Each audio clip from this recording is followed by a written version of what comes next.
coach, and then Randy Bates, who I actually coached with a long time ago at New Hampshire, their defensive coordinator. They do such a great job with that scheme. Their players are really sound. They don't really give up any big plays. They're always where they're supposed to be. They fit off each other really well. So, I think that's one of the matchups to keep an eye on tomorrow is the UCLA offense versus the Pitt defense. You coached against Coach Narduzzi at the FCS level a while back, and you talked about that earlier this morning. Just what do you remember about, 25 years ago, when you guys were going up against each other back then? Not much as I've gotten older, but Pat was an assistant at Rhode Island when I was an assistant at New Hampshire, and they had a great staff there. Floyd Keith brought a lot of really good football coaches in there, and New Hampshire's always had a bunch of assistants that have gone on to be successful. But running into Pat recruiting and knowing that it's not a surprise to me the success he's had in his career. 25 years ago he was one of those assistant coaches that you said, hey, this guy's going to be a special coach wherever he ends up, and he's obviously done that in his career path and everywhere he's been, whether it was the defense coordinator at Michigan State or the head coach at Pitt. He's done a great job in all of his stops. So it's fun to catch up with him. I haven't seen Pat in a little bit, but it was good to catch up with him with some of the events that we had between both teams. So. What's the challenge of preparing for a team that's probably personnel-wise going to be a lot different this game than they have been all year? Yeah, I still think if you go back and look at games in years past and then go seasons past, Pat's defensive scheme is Pat's defensive scheme. He's done such a great job of recruiting to it that we anticipate the same scheme. Obviously, you don't have as much film on some of the guys that will be playing, but the scheme is going to be the same thing, and the scheme's difficult, and they do such a good job with it. And then obviously with Coach Signetti and their offensive staff, it's their first year together. Mark Whipple, their offensive coordinator last year, left and went on to Nebraska. And then Coach Signetti came in from Boston College, and he does a great job. He's been around a lot of places. I know a lot of people that have worked with him and know him really well. And again, you're really facing the schemes that both Coach Signetti and then Coach Narduzzi and Coach Bates have. When you started at UCLA, you went 3-9 on the season. You've now gone 9-3 with a chance to get 10 wins. Did you think the turnaround would kind of take this long? I don't think you put a timetable on anything. It was just we have a bunch of kids that are really awesome to coach. They understand what our school is about. It's the #1 public institution in the country. They accept the challenge of going there academically and have thrived in it. We have 20 graduates on our team that are in grad school. This past fall they graduated already before the season started. So this team does it on the field and off the field, and it's when you have that type of guys together, the success we've had both in the classroom and on the field, I always think that they correlate. And as our academics have increased, our win totals have increased. A lot of the guys you started with in that first year are kind of playing their last game for you tomorrow. What would it mean to win a bowl game with some of those guys? Yeah, it would be a great way to send them off. They've done so much and have meant so much to this university that, that group that we came in with 5 years ago, now this is the last game that we get to play together.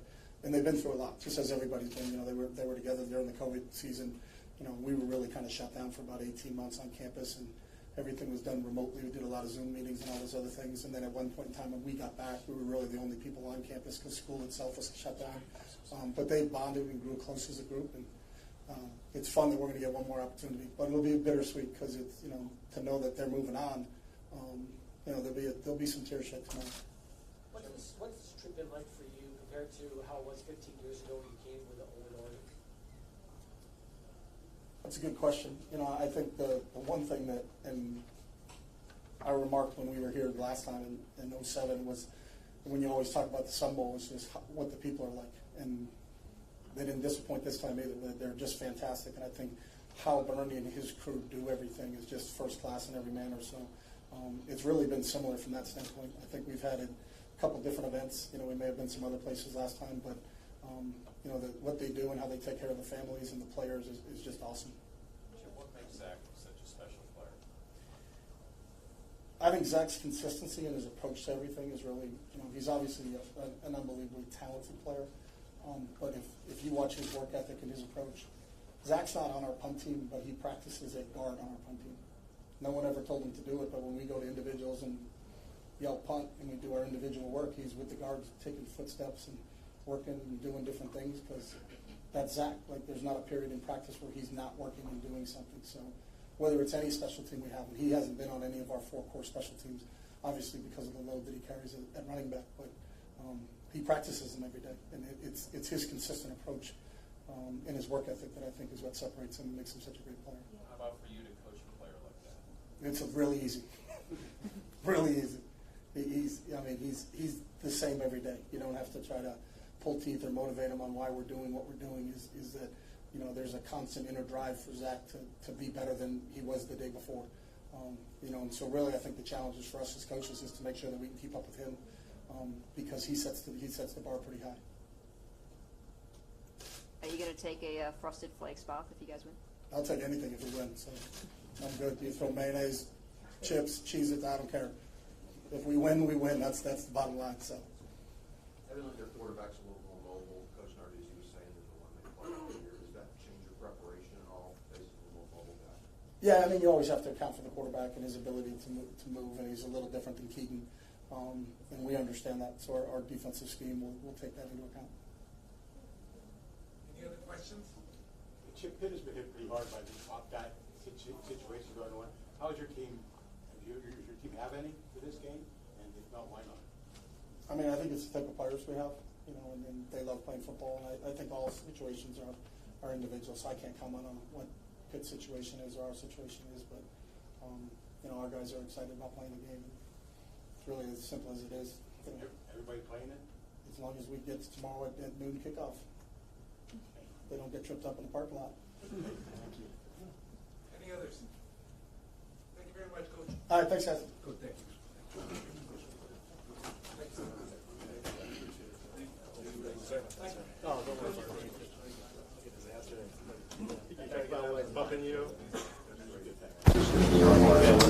I believe there's still plenty of lunch behind you over there, so make yourselves at home. All right? Thanks a lot. See you tomorrow. Thank you, guys. 4 o'clock, Freedom Crossing, for those of the big reminder, Freedom Crossing, the Battle of the Bands today. Hopefully you guys can get somebody out there to cover it. So, see you all tomorrow.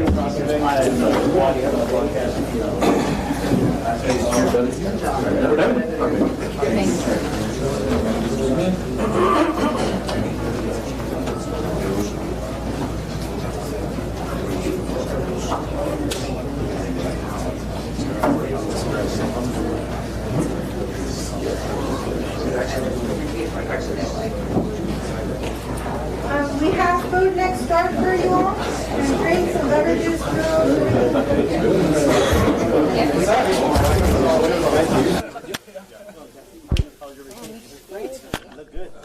I appreciate that. I was away from everything for a week, which was really nice. Where did you guys go to the cruise? St. Thomas, St. Martin, and the Bahamas.